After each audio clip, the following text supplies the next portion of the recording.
Testing. Testing. No, you guys can't hear this.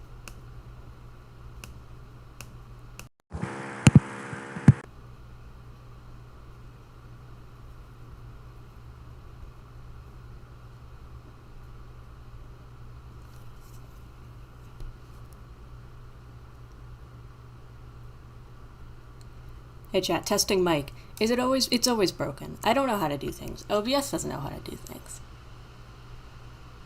Can you hear the mouse clicking? Okay. Let's see. Can hear and see.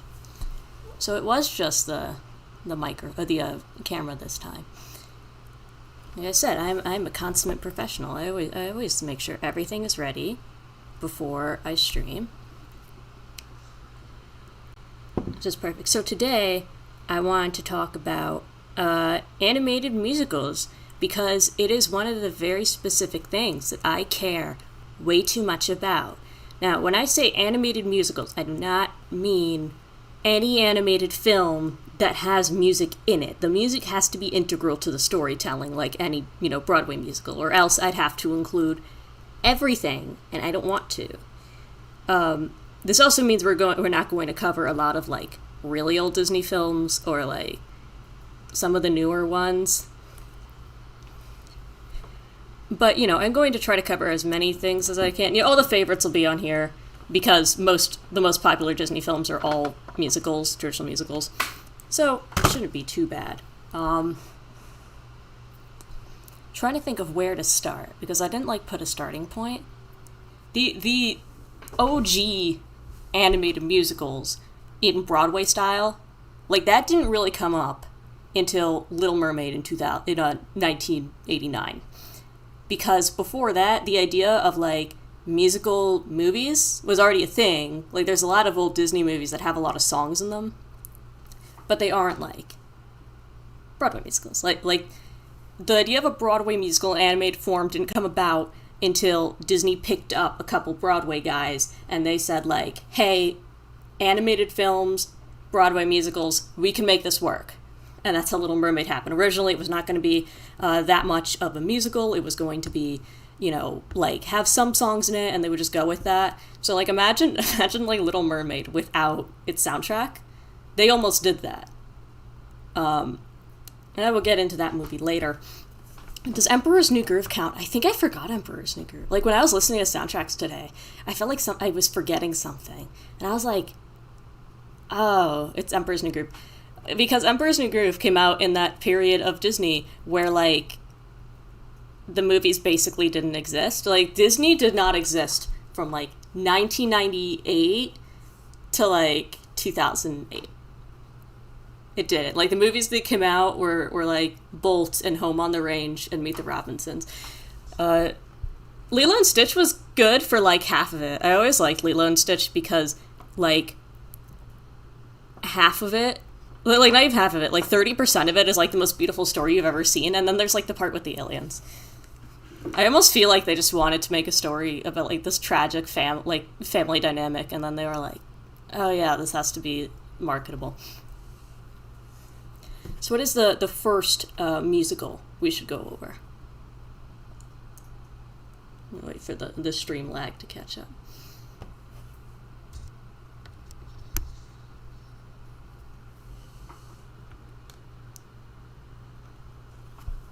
I wish the latency wasn't so bad. I think I can actually fix that, but my computer is barely running as is. When I was working on OBS earlier, my computer just died because it wasn't plugged in, and it overwhelmed the system entirely.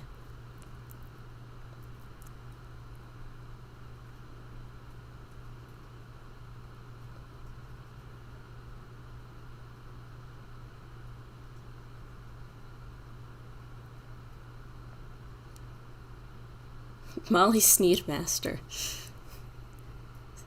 Sneed, Speed, and Seed.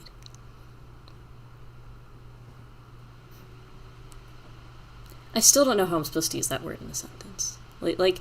I know the origin. I know the joke. Cats don't dance. You people are throwing curveballs. I was expecting someone to call it, Aladdin. I don't even know Cats Don't Dance. How old do you people think I am? 1997? Warner Bros. Great start. Great start. I don't know this film. I probably should have started preparing earlier. Because I always tell myself, like, okay, I'm not going to wait till the last 15 minutes to set up stream. Always happens. And today I was like, I'm going to listen to a bunch of animated films, and I did, and I forgot, like, all the ones that everybody would ask for. Randy Newman composed the songs, though, so I kind of know what it sounds like just from that.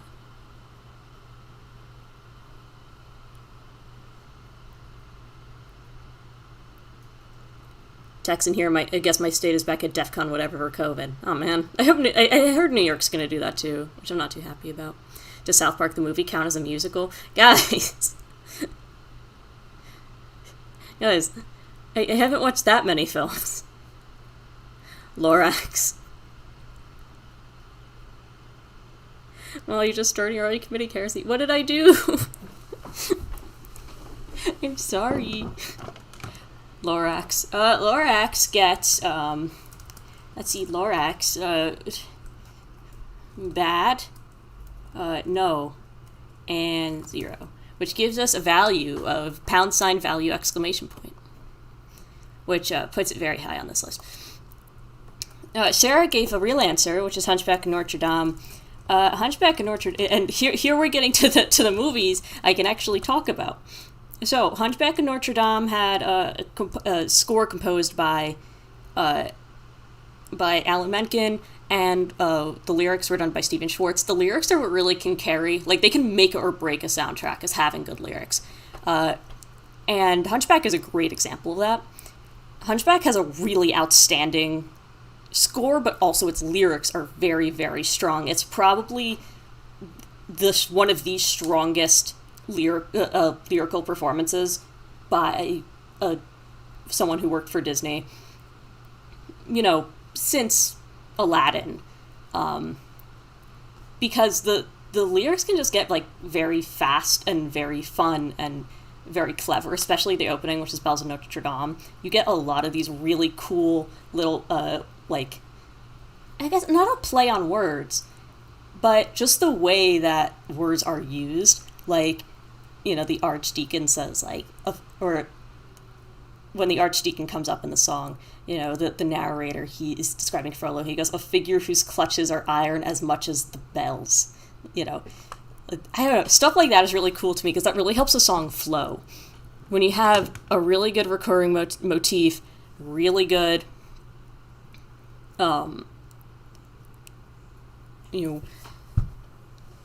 really good rhythm, really good character.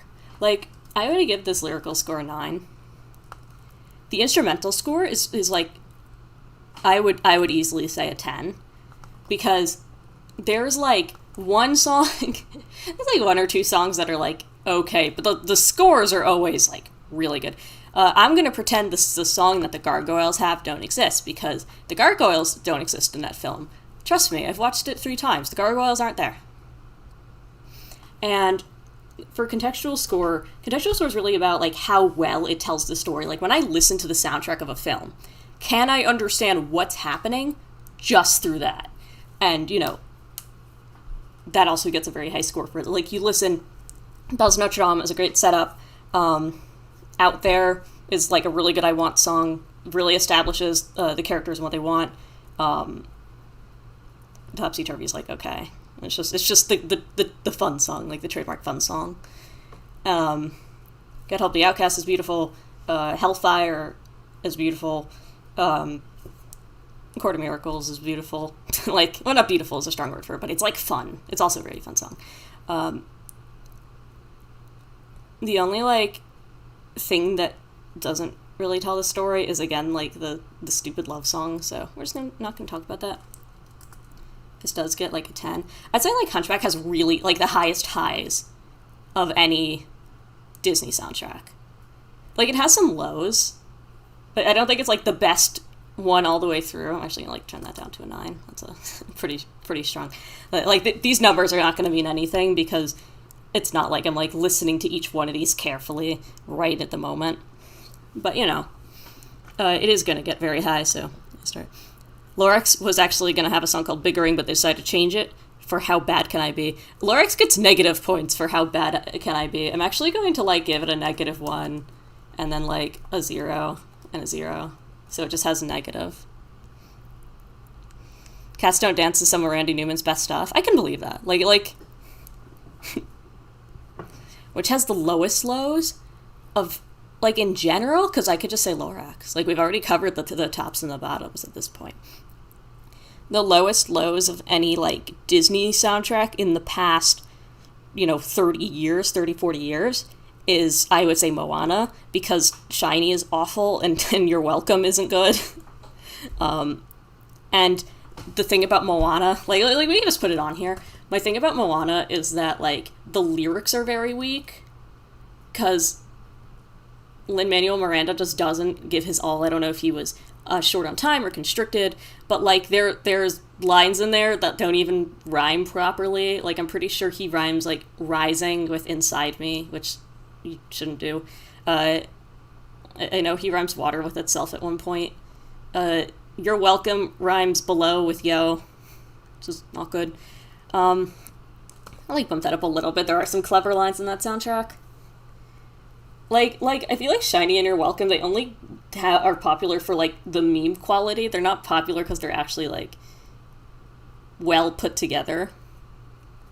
Like people, they're like, oh, Shiny it's so funny, and that YouTuber likes it. That one popular YouTuber likes it, and he thinks it's funny, so it's funny. But, like, it doesn't sound good. Like, you can have a funny song that sounds good. Like, Be Our Guest is funny. Prince Ali is funny. But you could also just enjoy them as songs.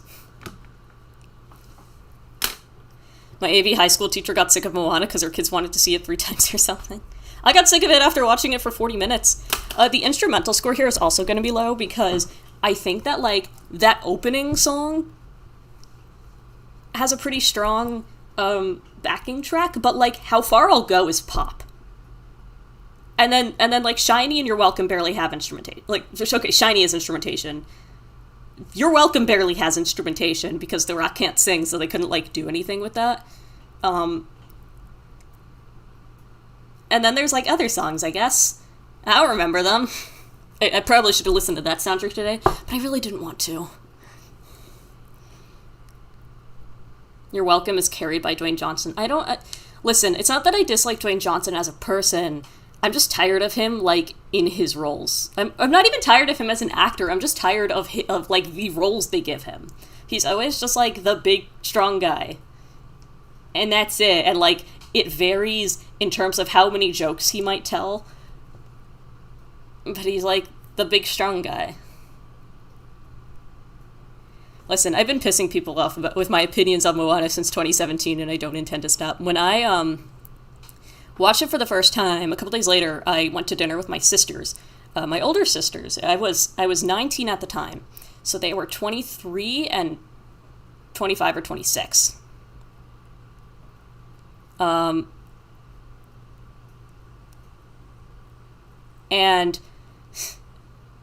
I was like, yeah, I watched Moana, I didn't really like it, and they got so mad. It was really funny. Like, they used to make fun of me growing up, because they're like, I think what you like is stupid, don't you get mad about that? And then, like, when I'm an adult, I'm just like, yeah, I didn't think this movie was good, and they just get pissed.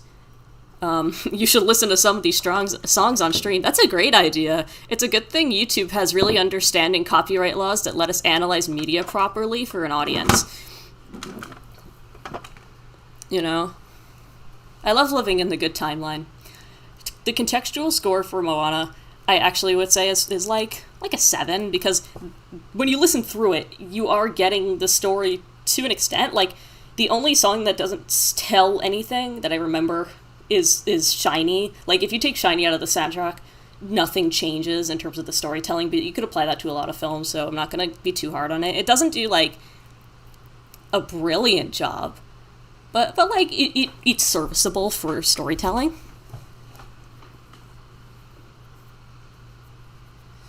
And while we're on the topic of, like, recent films, I'm gonna put Frozen on here. Frozen actually has pretty strong lyrics. Like, people give a lot of shit to the Frozen soundtrack. Here's where my, like, hot takes actually kind of go the other way. I think people got sick of Frozen. I know I did. But I actually saw the movie twice. When I was, like, 14, I liked it. I'm not saying it's, like, a masterpiece. But they did have good lyricists and good songwriters. How about Tarzan? I don't count Tarzan as musical. Because the character, like, I know this is gonna sound, like, very strict, but the characters do not really sing the songs. Like, it's just, Phil Collins, like, singing nice music over the movie. So it is not technically, a musical. Look up bad Disney midis to play in the background. Black MIDI Disney songs. Frozen suffered from the same fate as My Heart Will Go On. Yeah. Yeah, but like when we go over Frozen, like, you think about it, there's, in the soundtrack, you have, like, the opening song with the ice cutters. That's actually really cool. You have, Do You Want to Build a Snowman? Which, like, yes, it's annoying. We all got sick of Do You Want to Build a Snowman? But, it is a very good opening song. Not spectacular, but it does what it needs to. Tarzan's Phil Collins AMPs. But it does what it needs to. Like, it sets up the main conflict of the story. You know, it sets up what happened to Anna and Elsa growing up, how they ended up the way they are to begin the story. That is a very good opening. It tells a story well. You have For the First Time in Forever, which tells a story well. There's the one she sings with the guy that turns out to be evil, which is, like, an okay song. Again, this isn't like brilliant, but it's just good. The only bad Frozen song is the matchmaking one. Yeah, the Trolls one. Not good. Let It Go. I actually want to connect Let It Go to Moana for a second. Let It Go's chorus is like the Don't Stop Believing chord progression. It's like C, G, A minor, F. It's like the pop chord progression. Frozen's chorus uses a sort of modified version of that. It's like, it'll be like C, instead of C, it would be like C sus2 or something. But, like, I actually could pull that up. Like, if I went on, like, Ultimate Guitar and typed in Let It Go chords, which you can't see me doing because it's in a different tab. But if you actually look up the chords to Let It Go, and you transpose it down to the key of C, the chords are C, G/B, A minor 7, and F add 9, which is still C, G, A, F. Like, it's still that basic chord progression. And that's why I think Let It Go was so successful, is that it's a pop song. Like, that's like the simple truth of it, is that Let It Go is a pop song. And that's why it did so well, because it's basically just the same composition as Katy Perry's Firework, with, like, more energy and a really good singer. And, some musical context. I still get sick of people thinking Let It Go is about Elsa becoming self-confident when really started running away from her problems. Yeah, that's kind of like the interesting part of Let It Go, is it's sort of a villain song, but, like, a really happy one. It's a very, like, positive villain song. But what I want to connect to Moana is How Far I'll Go, and this is what bothers me. How Far I'll Go is literally a straight C, G, A minor, F. It is, they were trying to recapture Let It Go. It's the same way that I think, like, Shiny and You're Welcome were trying to recapture, like, the Olaf song, which also isn't very good, because they were like, oh, we need the funny comedic song to draw on the kids or whatever, that has, like, no context in the story. And they try to recapture that. So, like, How Far I'll Go is literally a straight pop song. Like, no two ways about it. It is barely a musical number. Because you can remove it, and it's just right and ready for the radio. They used to do this with animated movie soundtracks, where, like, they'd have the big musical number, and then they would make a pop version of it, and then they would play that on the radio. But, like, no, this is just straight ready for the radio. And, like, the instrumentals aren't, like, particularly spectacular either. So it just feels like nothing. Like, when you have, like, a Hunchback in Notre Dame, that soundtrack feels massive. It's got the church bells, it's got the organ, it's got the choir. Like, they wanted that film to feel huge, like it was telling an important story. I don't get that with Moana. Let It Go is a girl boss song. Let It Go is a girl boss song. Let It Go is a girl boss song. And then the song she sings with Hans, that's a Gaslight song, and Do You Want to Build a Snowman is a Gatekeep song. See?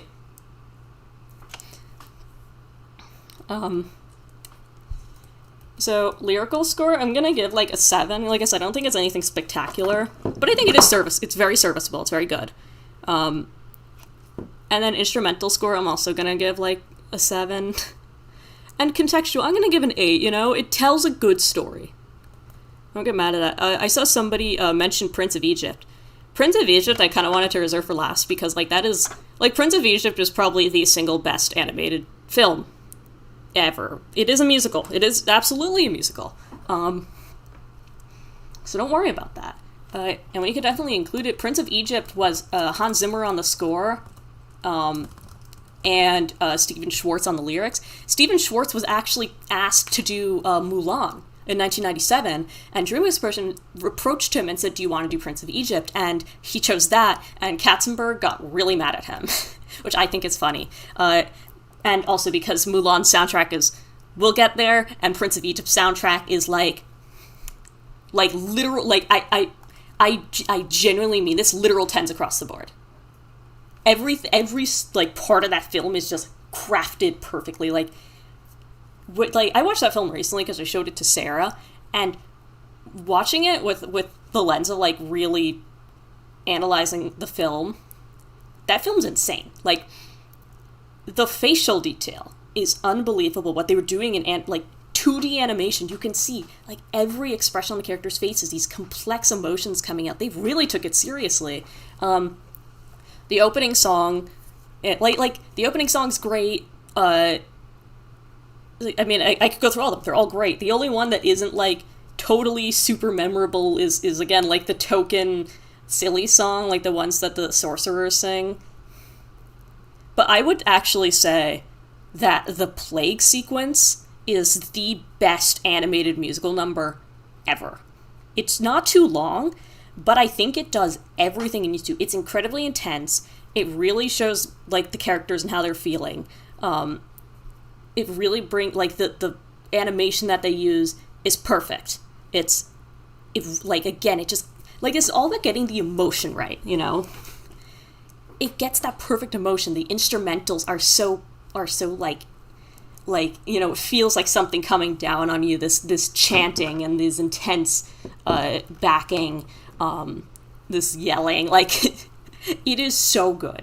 And I could sing its praises all day. A fun fact about the soundtrack is it does actually draw a lot straight from the Bible, which, I mean, you would expect it, but I think there's some really cool little things in there. Like, in the song We Can Make Miracles, they use passages from a portion called Song of the Sea, which is said to be sung which was said to be sung when they cross the Red Sea, when the sea splits, they break out into song, and they use some of the actual Hebrew text in that song. And I think that's just it's so thoughtful, it's beautiful, it's great.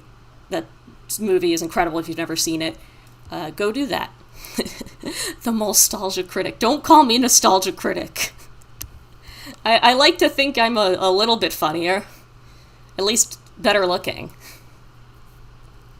Mulan, which, like, I want to see the alternate timeline where Mulan kept Stephen Schwartz, because Stephen Schwartz is a really, really good lyricist. But, like,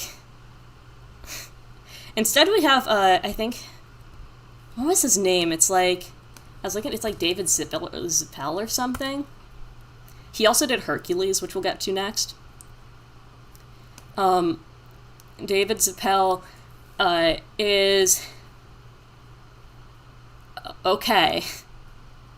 Is okay.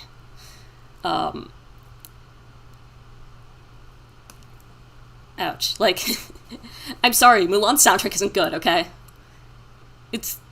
I can't even, like, give it the, like, Moana thing where it's like, this is fine.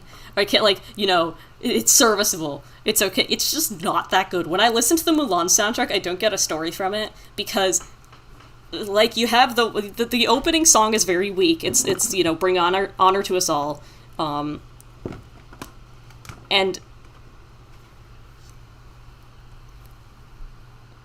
like that song is just, I guess it is, like, it establishes that Mulan struggles being girly, I guess, and like pretty. And I'm still not over it says help me not to make a fool of me. That's like one of my pet peeves in lyricism is when the word should be myself and they replace it with me. Like, just rearrange the sentence, dude. It's okay. Rate Veggie Tales. I've never watched Veggie Tales. I'm not Christian. Why would we have Veggie Tales? Back to Mulan, though. And then there's, like... What are the songs in Mulan? Like, I feel like there's one between that and I'll Make a Man Out of You. And there's Reflection. Which is short and just kind of feels like a very run-of-the-mill I Want song. Like, it doesn't feel like it's connected to the film. Like, I could put Reflection in any film and it would still be, like, you know, I could put that in any other Disney film and it would still be applicable. So, it's short, it's just not that special. It doesn't, like, feel like much. And then it's, I think then it's I'll Make a Man Out of You. Which I think was overplayed to hell and back. It's a fun song for sure. I think that's where David Zappel is actually best. Because he did a pretty good job in Hercules. I just don't think he's really cut out to do these, like, big dramatic numbers. Like, I don't know, maybe it's just me. But there's also some really weird instrumental choices in Mulan's soundtrack. Like, I remember there's this one part of the score where she cuts her hair, and there's, like, electric guitar. I just find that weird. You know, there's, like, electric guitar and synth. I know it was the late 90s, but come on, guys. Lyrical score, I'm gonna give a 5. Instrumental score, like a 5. Like, A Girl Worth Fighting For doesn't sound very nice either. Contextual score, I'm just gonna give it 5s across the board. It's, like, very mediocre, in my opinion. Hercules, I actually sat down and listened to the soundtrack today. I used to not like it, but I think now that I'm older, I've learned to kind of appreciate the different style that it put out. The gospel is pretty good. There's that one song that the girl sings that'll always be, like, my favorite in that film. I won't say I'm in love. It's, like, the best 2 minutes of that movie, because it doesn't feel like it's trying to suffocate me with colors for, like, that period of time, like the rest of the movie does. But there are some, like, really creative, like, choices in there that I could appreciate. Are we counting TV series? If so, then Phineas and Ferb. Sorry, I cannot review Phineas and Ferb songs, because, you know, this is for musicals, not shows that have music in them. Mulan isn't a musical, it's just pretending to be. Not to defend the live-action Mulan, but I never understood the anger about not having songs. Like, people remember Mulan's soundtrack, right? Okay, fine, Sean, I'll say, honey, you mean Hercules.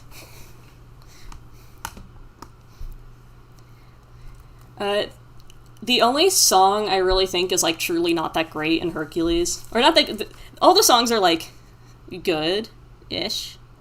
The only one I don't think is good is I Can Go the Distance, because that's a song that literally just feels like it was written to try to get an Oscar. It's so cliche. Everything about it is just, like, I could have, you know, if you went up to me age 16 and said, like, write an I Want song for, like, anybody. It has the same problem Reflection does. Like, I could apply it to so many things. It doesn't feel like it's telling the story of Hercules. It's just there.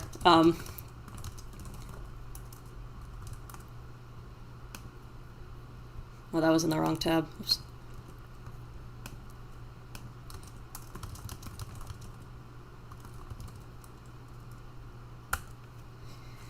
Ain't it weird that Meg and Hercules are the only Disney couple that's actually going to date before they end up a couple? She do be telling the truth, though. Yeah, I Can Go the Distance is like, I wish people liked me. It's an uphill slope, but I won't lose hope till I go the distance and my journey is complete.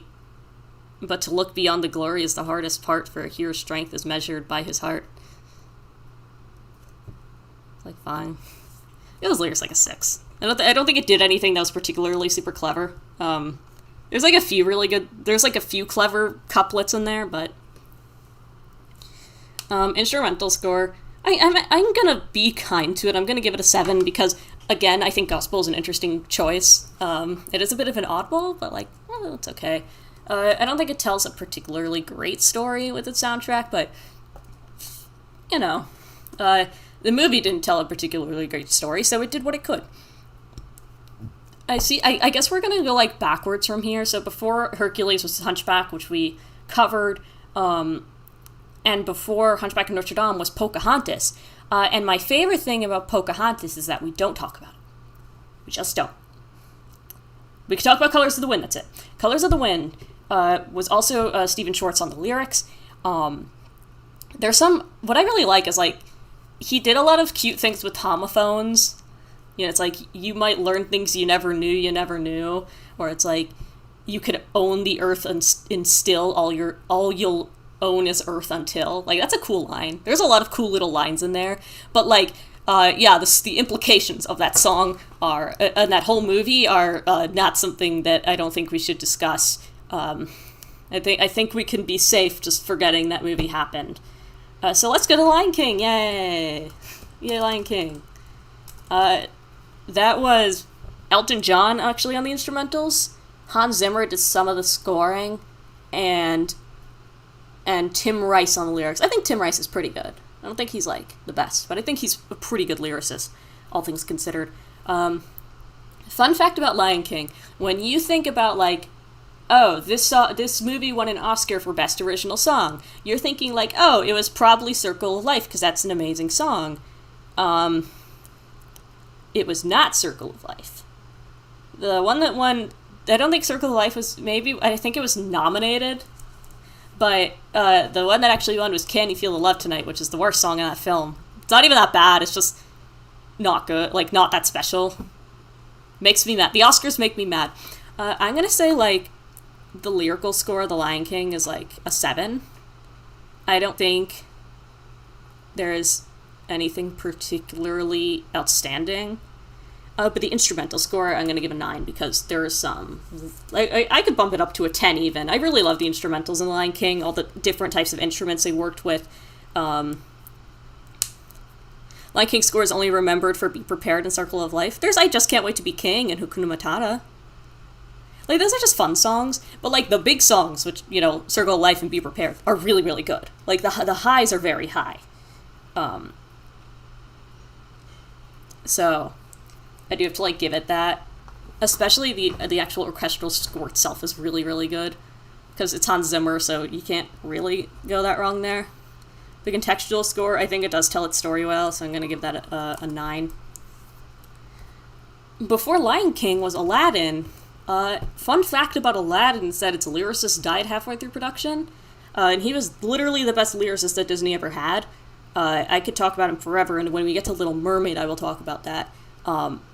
Are you counting Coco? I have not seen Coco. I'm missing a lot of films. Holy shit, I'm missing a lot of films. Oh, man. I did not think this through. I'm gonna be, like, listening to it on my phone away from the microphone so it doesn't get picked up and I don't get, like, sued by Disney. So Aladdin's lyricist died halfway through the film. Emperor's New Groove. I haven't seen Emperor's New Groove. I'm sorry. You know what else I listened to today? Road to El Dorado soundtrack, and I don't remember anything about it. So Aladdin's soundtrack is kind of split into 2. There's the original songs, and then there were the new songs.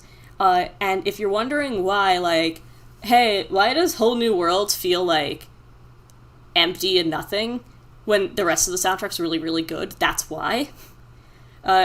I think Whole New World is very bad lyrically, actually. There's a lot of really weird choices in it, like, every moment red letter. What does that mean? It's like tumbling, soaring, freewheeling. If you ever watch Coco, see the Spanish dub, the OG has cringe Spanglish. I remember when I was like 15 and you sent me the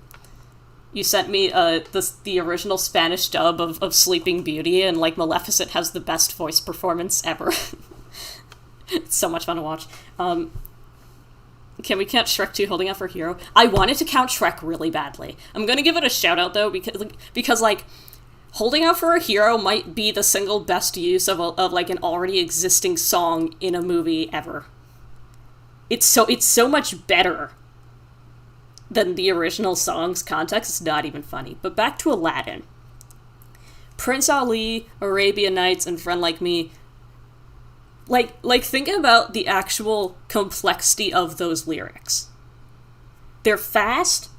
Like Friend Like Me and Prince Ali are super fast. They use words that like no other lyricist would ever use. And the crazy thing, those were written on the man's deathbed. Like, the dude was dying. Alan Menken brought in his little Casio, and the guy came up with Prince Ali. Like, that's insane. That's insane to me. Like, you know. But the lyrical score is unfortunately cut because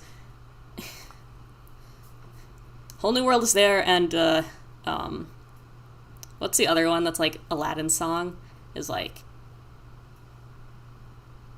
one step ahead, which is, like, okay. I think it's, like, an 8. The instrumental score also varies wildly, for the similar reasons. Like, it's an 8. Storytelling, though, it does tell the story very well, so, you know, it does get the 10 there. Maybe, like, a 9, but I forget El Dorado is a musical every time I watch it. El Dorado is, like, it's like perfect 5s across the board, and not, like, in the same way Mulan is. I'm gonna drop down to Mulan there, actually. Wasn't a lot of Prince Ali ad-lib by Robin Williams. He did a lot of, like, the extra parts, like the little voices, and, the speaking parts of that song. Which is why it's a lot of fun.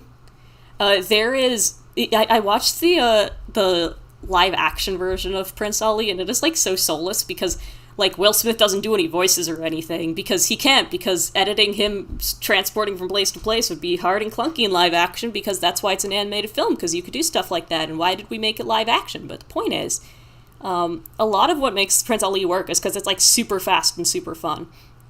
I'm actually going to give El Dorado 4s across the board, because I don't remember it. I listened to it, like, 4 hours ago. But yeah, like, the genie carries that song. It's really weird, because they do actually try to do the thing where he's teleporting through the crowd for, like, one bit in the live-action version, and it's just, you know, it's the part where he's standing behind the women in the balcony, and that's, like, funny in the animated version, because it's just the huge genie with, like, a veil and everything.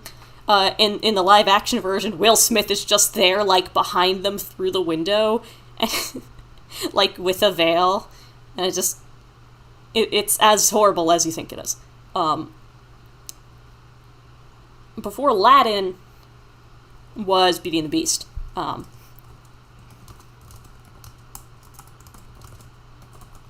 Beauty and the Beast, because live action is more premium to most people. Why though? You know, they're gonna make live action Little Mermaid. Like, how are you going to do that? They're all in water. It's not going to look good. I'm actually kind of excited for it, just to see how soulless it is compared to the original. Beauty and the Beast, I think, has the strongest score in a the strongest soundtrack in a Disney film. Molly reviews sing. Oh, we'll get to sing. Beauty and the Beast, I don't think has, like, the highest highs in the world, but it doesn't have a single bad song in the whole film. Like, I can't say anything bad about Beauty and the Beast soundtrack. It's really fucking good. Belle is probably, besides, like, Bells of Notre Dame, the opening of Beauty and the Beast is probably the best opening song they ever did. especially with, like, all the different things going on in it. Like, of course it could be a whole 10. It's Beauty and the Beast. It's you know, a god-tier soundtrack. I don't know what else to tell you. Again, I don't think it even's, like, the highs are particularly high. It's just so strong storytelling-wise. It's so beautiful to listen to. Be Our Guest is probably one of the best, like, lyrically written songs in Disney. It's so fast, it's so clever. Like, that was the thing, Howard Ashman, the lyricist, he was incredibly witty. These songs, the reason why they're so fun is because of all these, like, witty little couplets. You don't really think about it when you're, like, singing them as a kid, but if you really look at the lyrics, that's what makes them so great. Like, you can't... Like, when this guy came on and started writing these songs, people couldn't say no to him. They were like, these are just so much fun. Like everybody loves to sing the song Gaston, because... because it's just... There's all these super funny lines in there. Like, you just can't help but smile. Gaston's parents were killed by 3 dozen eggs, so he eats them every morning as revenge. Is that going to be the live-action film that they make of him? Crystal Coca was a movie. I forgot, wasn't there, like, a good song in there? Review Mirror Never Lies. I think I could actually get away with playing that, because, like, who the fuck is going to copyright Mirror Never Lies?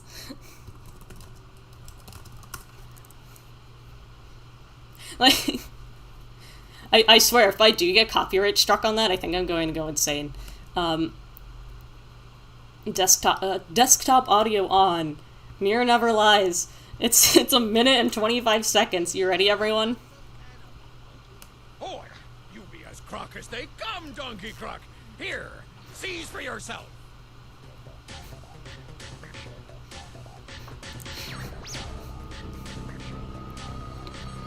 Feast your eyes.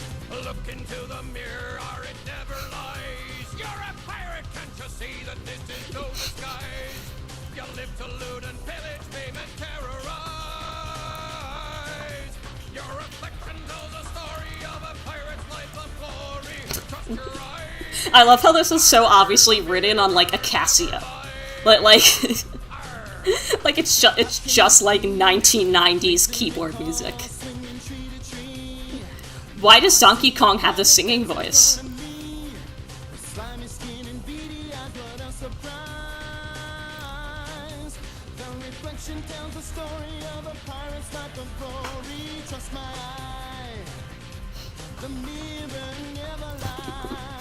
This is better than Mulan's whole soundtrack.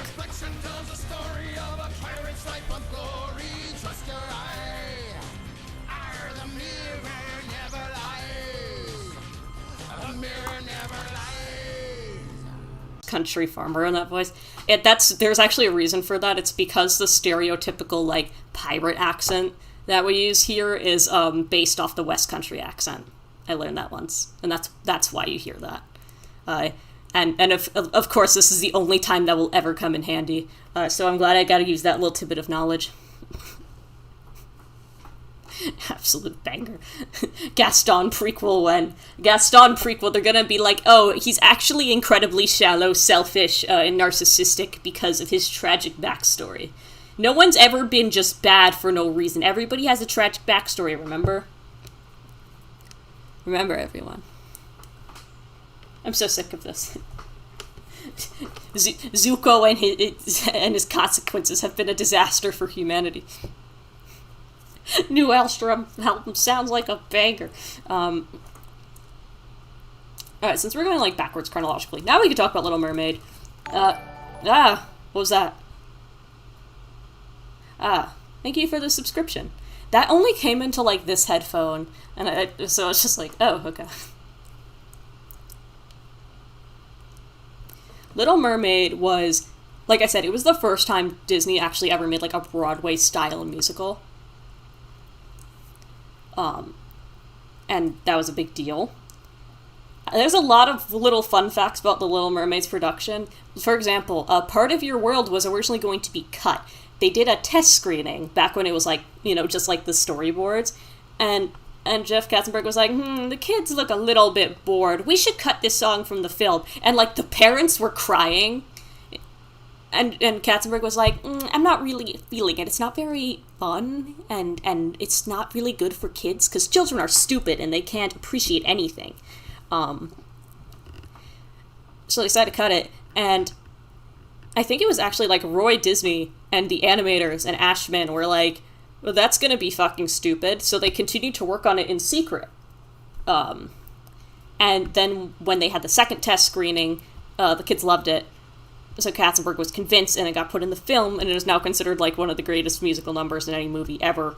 I don't think I can show it because copyright. It's so frustrating, but there's an amazing video of Jodie Benson, I think was her name, in the studio, and Ashman, like, directing her through how to sing the song. Like here's my thing when, I'm gonna go back to Moana as an example. When she sings How Far I'll Go, again, it just sounds like a pop singer. Like, sing this and be done with it. Little Mermaid, this dude, like, in the video, he's going up to her, like, okay, let's turn down the lights so the atmosphere, there's a more atmosphere, so, like, you get the feeling right, and he's telling her, like, you're not singing this, it's a monologue that happens to have words, it's not a big Broadway song, like, every, breath you take counts, sing this less perfectly, go up a little higher here, make this more breathy so it sounds more emotional. The dude was on it, like, he wasn't, like, a perfectionist, this isn't like a Kubrick thing where he's beating his actors or whatever. He just has a vision in his mind of how this works, and he understood how it worked, and he wanted to get that perfect. That's why that performance is, like, the best. That's why it feels so real, is because it had a really, really good director. He understood what musical numbers are about. Like, when you hear me complain about the Ruby soundtrack, I'll say, like, oh, this doesn't feel like anything. It doesn't feel like the singer isn't really having an emotion here. What Ashman understood is that, and what he would say is that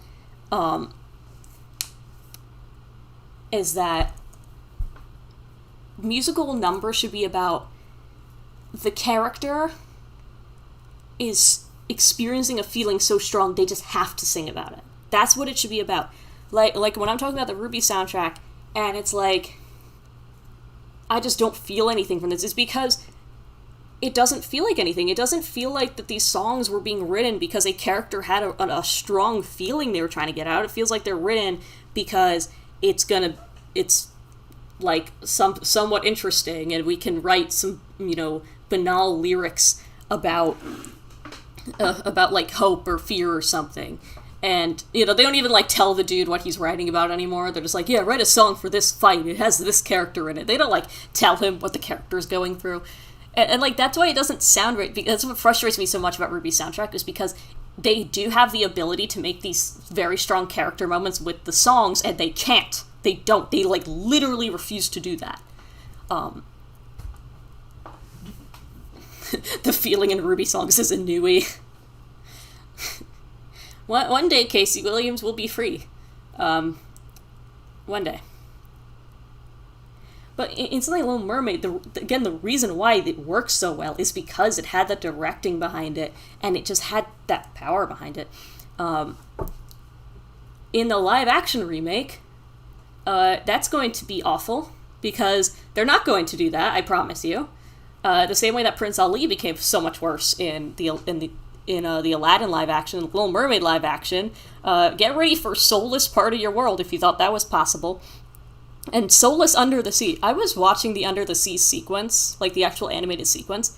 Do you know how many cuts there are in that sequence? There are 60 cuts. Like, that's the whole point, of a Broadway production, is that you have real people and you have to make it work. Like, the Broadway production for Lion King is one of the best Broadway musicals. It's incredible. Like, the way that they use the set and the special effects and the costuming is incredible. Little Mermaid has a really good one. Beauty and the Beast has a really good one. Hunchback of Notre Dame has it's actually, like, worse somehow. It's weird. The prequel explaining the tragic backstory of Frollo is gonna be fun. Can't wait for the CGI fish to have as much emotion as the Lion King animals. At least, like, Lion King, like, at least mammals can, like, emote to an extent. I'm excited for, like, Flounder to just be a fish. Like, Like, just a realistic fish. Like, that's gonna be awful. Like, how they made CGI Dalmatians for Cruella. I like that, too, because... Why? Dalmatians are real, you can train them. They're incredibly trainable animals. Right? I just heard, like, a little bell thing. What was that? Shrek the Musical. Isn't that a thing?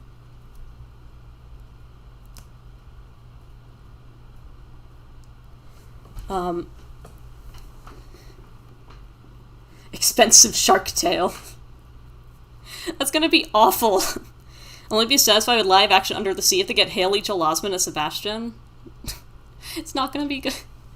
Under the Sea is crazy, because it's also, like, one of these, like, funny songs. Like, it's, again, really, like, witty and silly, but there's so much love in it. Like, it gives me chills, I'm not even gonna lie. Like, there's so much passion in that song. And it's, like, not even a relatable thing. It's just so much fun, and there's, like, so much love in it, and the instrumentals are so good. Shrek the Musical is a thing. Yeah, I've heard of that. No, I've heard of that. There's also a SpongeBob musical. There's, like, a musical version of a lot of things you don't expect. Dalmatians, amazing fictional characters. It's too bad Dalmatians are so rare and so hard to train. I would have loved to have real Dalmatians in the film. Like, I also don't think that they realize that, like, I mean, they do realize it. But, how are they gonna make the mermaid thing work? Sneed the feet and Sneedicle. How are they gonna make the mermaid thing work? Like, it's not gonna look natural. They can't put her in water and film her there. You know, she can't hold her breath that long. We only had 101 of the damn things. Ursula prequel, where they explain how she got her eel friends. They're her only friends. Her tragic backstory is that her parents were killed by, mermaids, I guess. And all she has are these eels. And now she curses people because she's, sad. Not because she's evil or power hungry, it's actually because she's sad. So this is what I like about Amphibious. They have the power-hungry character be like, you know what, I actually just like controlling people, and I get frustrated when I can't. And I'm like, oh, okay. And of course, perfect 10s across the board for Little Mermaid. But, like, every musical number in Little Mermaid is so, like, high-octane. Even the one where it's just, like, the chef trying to kill the fish is you know, it's apeshit. Like, the only one that isn't is The Art or Part of Your World, which is apeshit for other reasons, like in effort, and Kiss the Girl, which is, there's still a lot going on. Ursula's parents were killed by the BP oil spill. Oh no. Yeah, but Grimsby, what? 8 legs! Ursula's Triton's sister, so they're gonna turn him into a misogynist. Awesome. I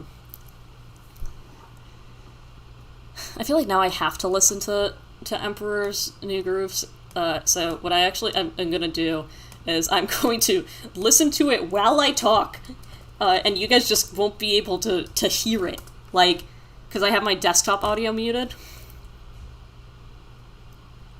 So it's just gonna be coming in one headphone. And while I listen to that, I'm going to talk about Anastasia, I guess. Because I listened to that soundtrack all the way through as well. And if I mess up my speaking, it's because I'm literally trying to do 2 things at once. I'm trying to analyze the soundtrack and talk about a different soundtrack. Anastasia is actually a really strong musical. It's very overshadowed by the fact that one of its songs is infinitely better than the others, but all the songs are really good. I actually would give it a 10 instrumentally because, like, it's really good, actually. It's actually amazing. Like, I didn't even realize until today, I'm like, whoa, these songs are really nice to listen to. And there's a Broadway musical where there's even more nice songs to listen to. It's just great all around. It tells a story very, very well. Like, I listened to the soundtrack before I watched the whole movie, and I can still get a good gist of the whole film just through the soundtrack. The lyrics I wouldn't say are, like, particularly special, but they're really good. Once Upon a December is probably one of, like, the best musical numbers of all time. It is so beautiful and powerful and, like, magical. You know, I don't mean to sound like, like, cliche, you know, like I'm a drama teacher, but it is, like, there's a very, like, breathtaking element to Once Upon a December. It is, I've loved it for a very long time.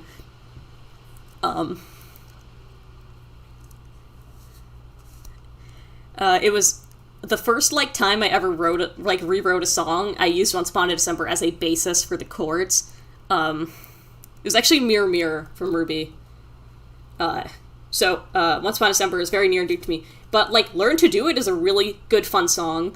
A Rumor in St. Petersburg is a very strong opening. It tells you exactly what you need to know.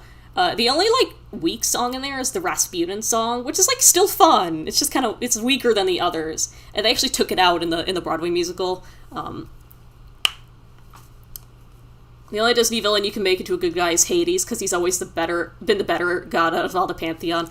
I would like to see the Hades backstory. That other commenter was right. That would just be fun. He's, like, fun. I'm gonna have Emperor's, like, New Groove just on here. For when I get to it. I also listened to Jungle Book earlier today. I would actually count Jungle Book because I did... it has, like, Broadway elements to it. But there's only... I guess I can't, because there's only, like... Any Disney movie before 1989, even if it has music in it, doesn't really count because it's not a Broadway-style musical, which is unfortunate. Disney autoplayed me to... YouTube autoplayed me to You're Welcome after listening to to the opening song of Emperor's New Groove, which is frustrating.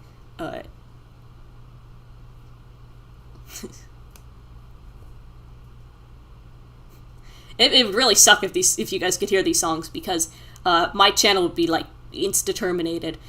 Unless I continue to talk over the whole thing, which I could... because that's what I'm good at. My parents used to joke that I'd be a really good, like, sports announcer because I could just talk with nobody interrupting me about literally whatever I want to related to the subject matter. Yeah, maybe one day I'll follow that dream. I could be a pretty good baseball announcer. For what I'm hearing so far, I would actually, like, give Emperor's New Groove a pretty high instrumental score, because I do like the... you know, like, the kind of Central American... or not Central American...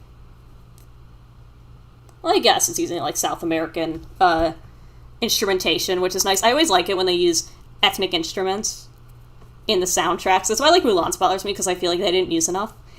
Especially Mulan, because the erhu, the Chinese erhu, is probably my favorite instrument in the world. It is beautiful. It is so nice to listen to. And I just don't think they used it enough, which is... so frustrating. Like, Kung Fu Panda used it really well. You guys couldn't.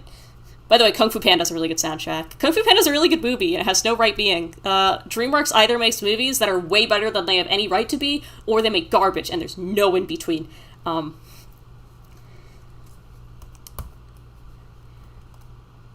I can't, like, say anything about the lyrics of Emperor's New Groove yet, because they're kind of hard to pay attention to while I'm also trying to talk to the stream. So... I'm gonna pull them up.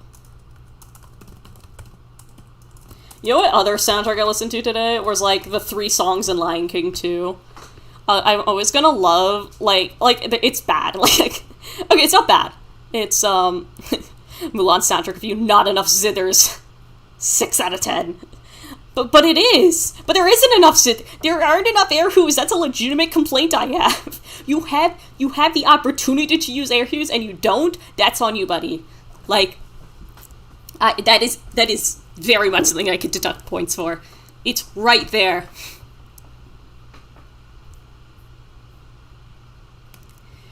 So for what I'm looking at for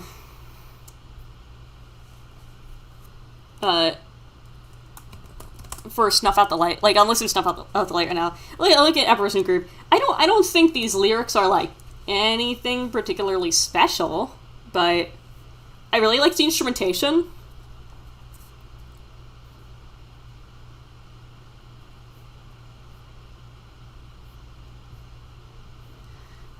I don't think there's anything in here. Like there's some clever stuff. I just don't think there's anything like super special.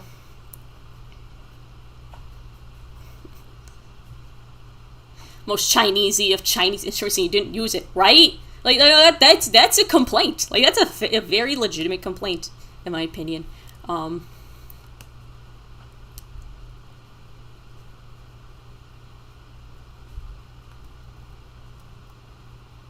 I forgot that Emperor's New Groove has that one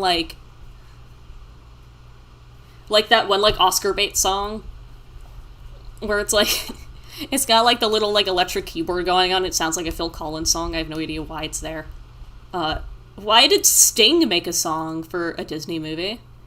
You learn something new every day.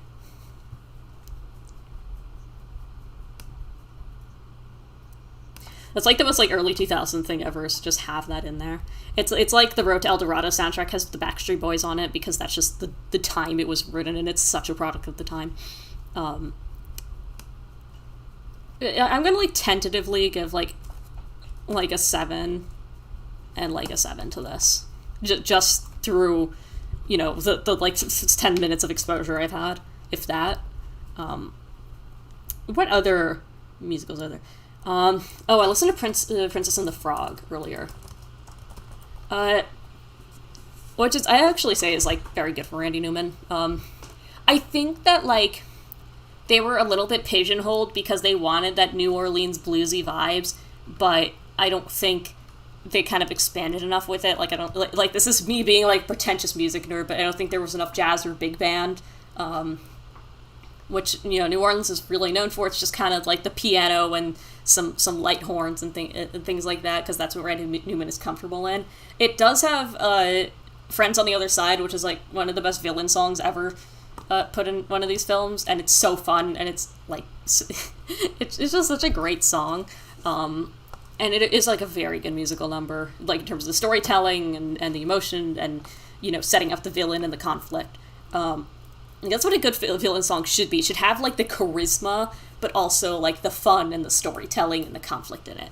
Like Gaston sets up the conflict of how he sees himself and how that's going to cause problems later, because it's like, oh, this dude is a giant narcissist, that's going to be a problem. Princess and the Frog OST is forgettable, like the movie itself. Yet it was nominated for like 2 Oscars. You know what wasn't nominated for any Oscars? Part of Your World, Under the Sea, and Kiss the Girl were nominated. Princess and the Frog had nominations. Enchanted, which was not an animated film, which had a horrendous soundtrack, had 3 nominations. Or something like that, something really high. And Part of Your World had 0 Oscar nominations. So if you have any more reasons to be mad at the Oscars, there's yours. Sarah is, of course, happy because I mentioned frogs. I want to see, like, Sarah in Princess and the Frog, because, like, Dr. Facilier would be like, aha, I've turned you into a frog, and Sarah would be like, cool. She'd be like, yeah, I can live with this. I do think some of the lyrics are, like, okay, because, again, they were pigeonholed in the fact that this kind of bluesy, southern, folksy music has it has a lot of repetition in it, just by nature, and a lot of kind of simpler lyrics. So, like, it does get a 6. But Friends on the Other Side really carries it. Like, if I was just rating Friends on the Other Side, I'd give it such a much higher score. But it's, like, 6, and, 7. It's, like, pretty good. Maybe like a 7. Give it a 7 for effort. Tangled. Tangled is, like, the last good, like, truly great Disney musical. Actually, my favorite song in that film isn't even one of the, like, lyrical musical numbers. It's the song that plays when she's dancing in the town square. It's really good. It's instrumental. It's, like, 2 minutes. And it's really only, like, the last minute that matters. But it's such a good single minute. But it does have really good lyrics in it. Glenn Slater was the lyricist there. And, He is talented. He also did some of the extra songs for the Little Mermaid Broadway production, which are really good. So the dude definitely, he's like, got it, you know? I don't know why they didn't use him more. I don't know why they replaced him when Frozen came around or when Moana came around. They, like, had a good lyricist there, and they just didn't use him. Obviously, I don't know what happened. You know, maybe he was busy or there was a contract dispute or something, but I'm just saying, he was there. And there's a lot of really clever lyrics in Tangled. The instrumentals were, like, kind of all over the place, because you have some of this, like, pop stuff and, you know, the kind of more classic Broadway stuff. But I enjoyed it. Like, it was all over the place, but it was a good type of all over the place, where there's just a lot of variety. And like, the big word here is fun and passionate. That's how you make a musical good, is it has to be fun and passionate. You can have the best instrument, you know, the best concepts and the best melodies and the best lyrics, but if there isn't passion in it, it's nothing. Contextual Score, I'm gonna give, like, a 7. It has a really strong opening song, and a really strong villain song, but I don't really think it tells too much of a story, because Tangled's story is kind of like second banana to the fact that it's just a fun film. Tangled did not give a shit, which is why it's such a good movie. Like, I find it really funny compared to Frozen, because Frozen's, like, trying really hard to tell you a message, and Tangled was like, go outside. It's the message. Which I appreciate. I've not had a sip of water, and I've been talking non-stop for, like, an hour, 15 minutes now.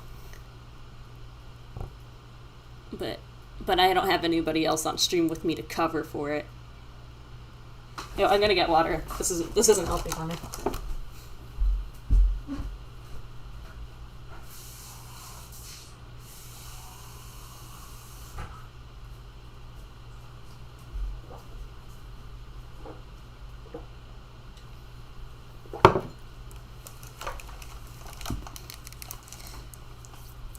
I wonder how many words per minute I've been speaking at. I wish, like, when YouTube automatically generates captions that told you that. It'd be fun. What other films are that I was thinking about? Well, they're not really musicals. We can discuss some, like, the really old Disney movies. I think that, like... Well, first of all, Pinocchio and Dumbo are terrifying. This is known. If you didn't have nightmares growing up about Dumbo or Pinocchio after watching them, you are a weird child. As for things like Snow White, Cinderella, Sleeping Beauty, I think the soundtracks are, like, okay. Like, they're pretty. It was a different style of songwriting. Like, the style of singing doesn't really even exist anymore. That, like, kind of high, like, really high soprano that the women would have. Like, it's interesting how that's not really a singing style anymore. You don't find it that often. I don't know why. I do remember reading something once about how only certain singing styles were really acceptable in like, the 30s and 40s because of the limitations of the microphones. Like, if you sang really loudly, it would blow them out super easily, so that wasn't really an option, which is probably related to it. Yeah, that's like, why Frank Sinatra was really popular, is because he had this, like, very, like, soft, crooning voice, and it worked really well over the, like, rudimentary microphones they had, which is a little bit of music history for you. But when you, like the only, like, pre-1960s Disney song I can think of is, like, that I really liked is probably Once Upon a Dream. It's just like, a nice, pretty song, and these songs weren't really, like, super instrumental to the storytelling, so again, they don't really count as musicals, but there is music there. What Disney did to Snow White's VA is atrocious. I actually don't know about this. Can you please enlighten me? Well, I try to think about, like, what else to talk about.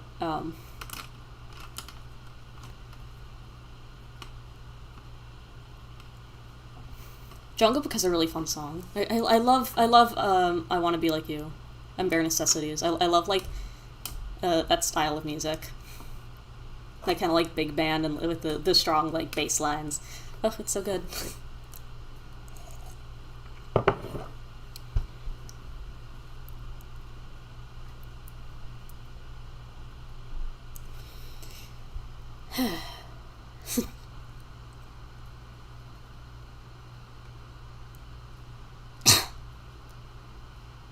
like, get on stream with Raymond tomorrow, and I'm just gonna have no voice left. He'd be like, hey, Molly, what did you do last night? Oh, I talked about, animated musicals at 100 words per minute for an hour and a half straight. And that didn't really go too well for my throat. After last week's stream where we did Rise from the Ashes and we were doing that final part, and, like, everybody's yelling and emotional, and, like, I the two characters that I had to voice were out of my normal speaking range, and afterwards I was just like, guys, great stream, everyone. Anyway, Disney decided to basically copyright Anna Castellanetti's voice because it would ruin the illusion of Snow White, so she was unable to ever work.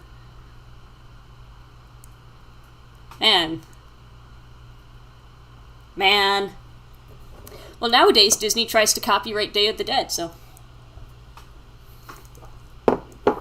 Is Coco a musical?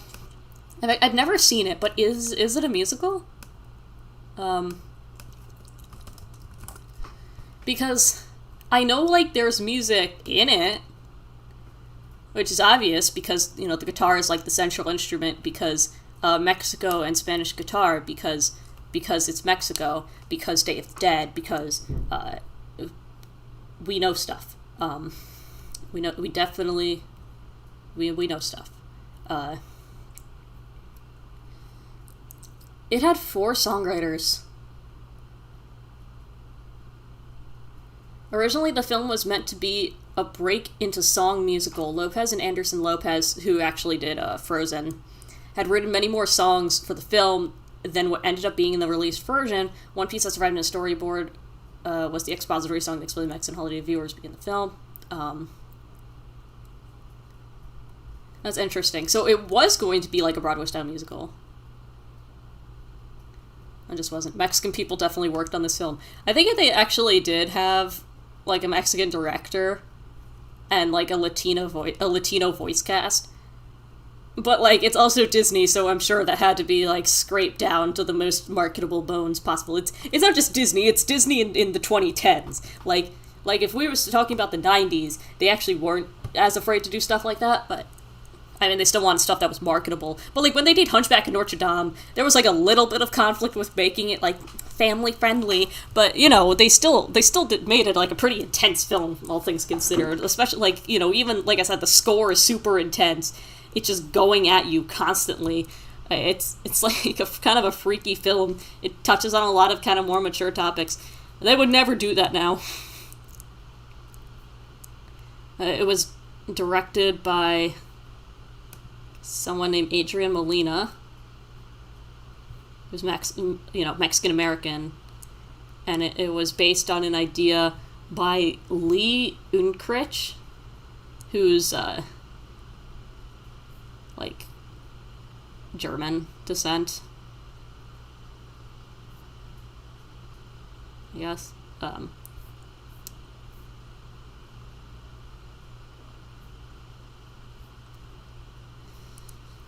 It was like some white dude from Ohio. but they got a co-director who was Mexican to make sure, I guess.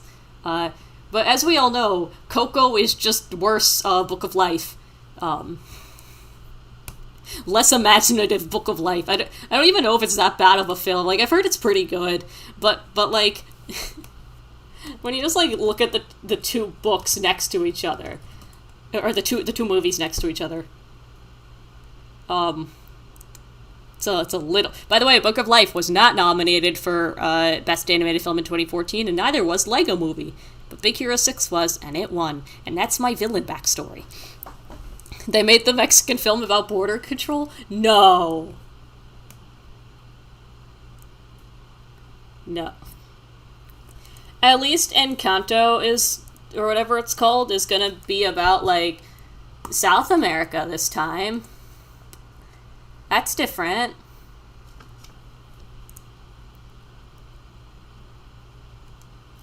Need to watch it. It has a 97% in Rotten Tomatoes, which, doesn't really mean anything anymore. But, yeah. Best Original Song... It was nominated for Best Original Song for Remember Me. It's mediocre, but the ending scene makes you cry, so people think that makes the... the entire film great. Oh, that's so frustrating.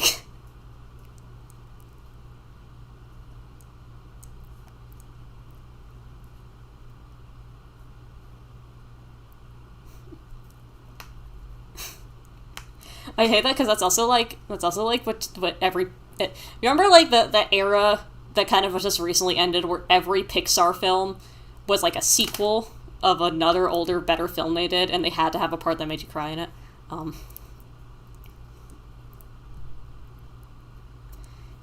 I like how Coco's Wikipedia page has a spot on controversy. That's always a good sign.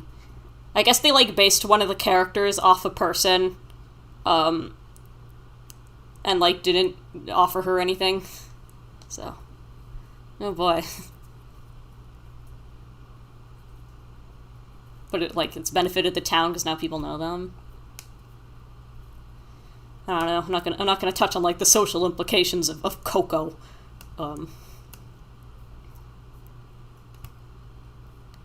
But speaking of the Oscars, I still think the funniest thing that Disney ever did was when they tried to they try to merchandise Ralph Breaks the Internet as like from the Oscar-winning film. Like they try to put that on the merchandising, and they were up against Spider-Verse, and they were somehow confident in the fact that they would beat Spider-Verse. Like, sorry, buddy. It's not happening. You have to hold that L. It's just the absolute gall that they saw Spider-Verse was like redefined the entire genre of 3D animation. And they were just like, amateurs.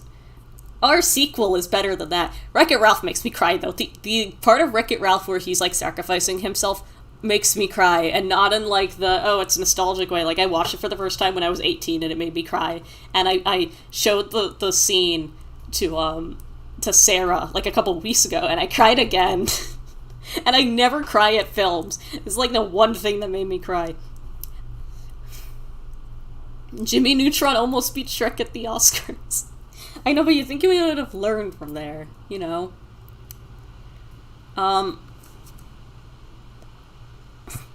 You know, just maybe, I guess. I'm, like, looking through a list of Disney films, and I see Luca, and all I can think about when I see Luca is there's, like, Fujos for Luca. It's really weird. People made, like, their Italian sonas. Noelle Stevenson called it a trans mask movie. People had really weird reactions to that film. Like, I don't have an opinion on it, aside from the fact that its art style is 3D Tumblr art, and it creeps me out, but... Ralph Breaks the Internet is that kind of sequel that completely contradicts the original. Well, it's just an advertisement for 90 minutes. The thing about Encanto that really freaks me out, though, is that they have capybaras in it that aren't cute. Like, making capybaras uncute is really hard. Because the thing about capybaras is that they are friend-shaped. And therefore, no matter what you do when you draw them, if I take, like, a Post-it note here... I need a yellow one. Okay, here it is. It's like a pink one, but that won't really show up on the camera. You know, if I was going to draw a capybara, you know, just from memory... And it's got, like, that square face, and, like, its little feet, and its fat little belly. And, you know, like, a little tail, I guess, and its ears. Like, you can't screw this up. You know? There we go. You can't mess this up. Look how cute that is. And they managed to make it not cute. I can see the similarities with Call Me By Your Name. The newest Disney film. I can't make any jokes that would be appropriate. Yeah, I don't know what it is about Luca. Luca's one of those movies that just brings out the worst in people. It's like Rise of the Guardians. It just everything that it touched was just bad. Not because it was bad, but just it unlocked something in people. Like, I don't know what to tell you. trying to think of other, like, animated films I missed. Like, animated musicals I missed. I know there's, like, Swan Princess. And we've already covered Cats Don't Dance. I'm trying to think of, like, what else I could talk about. I talked about Shrek. I think Shrek's real brilliance in its soundtrack is just how it uses songs. Like, you know, because a lot of films try to use licensed music just to be, like, quirky, whatever, but it actually really used music well. Like, it used licensed music really well. And it deserves that credit. I think Brave had a song, right? Brave. Fun fact, you know, while the Oscars always does give preference to Disney films, I still think it was kind of insane how, in 2012, Brave won the animated film category when Wreck-It Ralph came out the same year. Like, come on, they're both Disney. That means, like, you can be biased towards both of them, and you still chose the worst one. And I did mention Lion King 2 like an hour ago. I want to bring up Lion King 2 again. My favorite thing about Lion King 2 is that song where they, like, reject, I guess he's, like, Scar's nephew or something. I forget, like, what his relation was. I used to like that film when I was 6. They reject him, and they all start singing the song with, like, the zebras and giraffes. And it's like, deception, disgrace. It's really dramatic, and it's called, like, Not One of Us or something. I searched that into Google, and it tried to give me Not One of Us AMV, and I'm really terrified as to what AMV they made with Lion King 2 music. Brave had My Fair Lady. I could just watch My Fair Lady. I don't know.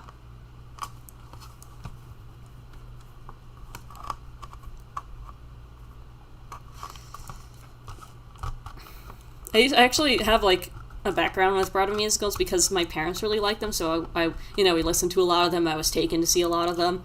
I developed a real love for, like, musicals, as you can tell from, the hour and a half of ranting I've done.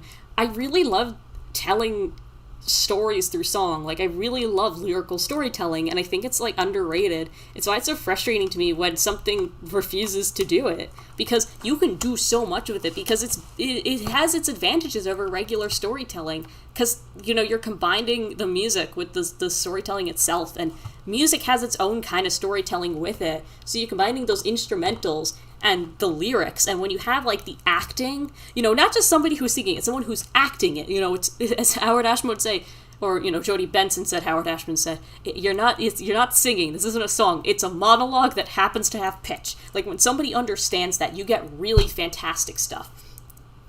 Also, when I'm looking at the lyrics for this in the side, I see, like, featured lyrics, and I just don't recognize anybody on here. Noah Cyrus? Is that, like, Miley Cyrus's little sister? Is she, like, famous now? Where am I? How old am I? This is weird. Halsey.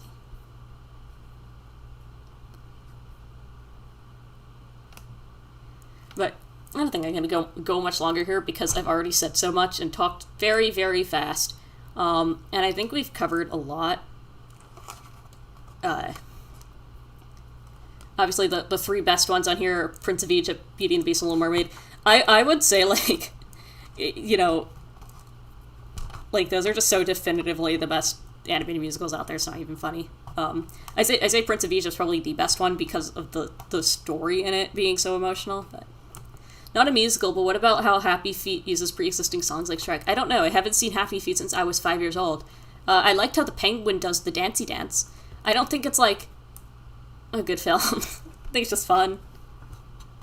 Oh, I needed to talk about Sing. Sean wanted me to talk about Sing. Fuck Sing.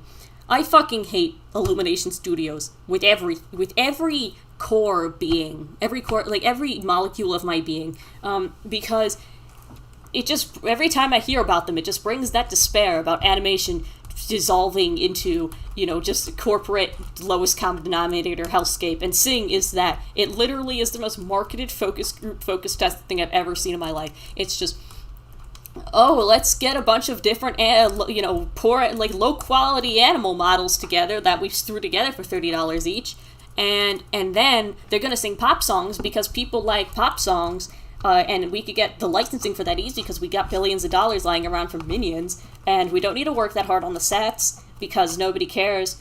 Because all they're going to be doing is singing along to the pop songs and the funny little animals, and we're going to have, we're going to have, this is the mom character, and the teenager character, and the child character, I guess, I don't know. You know, it's so focus grouped that they went through every popular demographic, and of course made $1 billion, and you know, they're going to make another one, and, Pain. And what's DreamWorks doing? Making Boss Baby. DreamWorks could be making their newest, like, How to Train Your Dragon or Kung Fu Panda, but no, they're making Boss Baby. Frustration, anger, rage, violence, rage, anger, violence, anger, rage. Every day I scream, and nobody hears me. But yeah, I think with that, it's probably a good time to start wrapping up a little. Save my voice for tomorrow. I think tomorrow we're going to be writing more of CW Pokemon Sun and Moon, because we had so much fun with that last time. Which is going to be really fun. Like, we already have this, like, whole thing that we've put together of just absolute nonsense. I love, like, CW-ifying, like taking innocent things and making, like, them so serious and stuff, because it's just so funny. But, yeah, my throat is actually already starting to kill me. So, you know, shorter stream than last time, but thank you all for tuning in and listening to me talk about my extremely specific interests. Next week, I might, it depends. If the Ruby soundtrack drops, because it could be any minute now, any day now, I will obviously talk about that, and we will all suffer together. If not, and if I, wait, actually I don't think I'll be here next Wednesday. Wednesday after that, because by next Wednesday I will have just taken my engineering licensing exam, and then I think, you know, the day after it is Wednesday, and I'm going to be, like, going to something that's seeing some family. But after that, I might talk about, baby names, which is another, like, extremely specific interest I have, but I'm not sure, because that might be a little too niche to talk about for an hour and a half.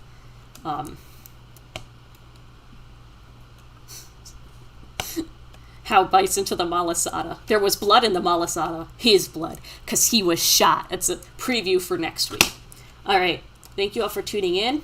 I'm going to check out now. I hope you all have a good night.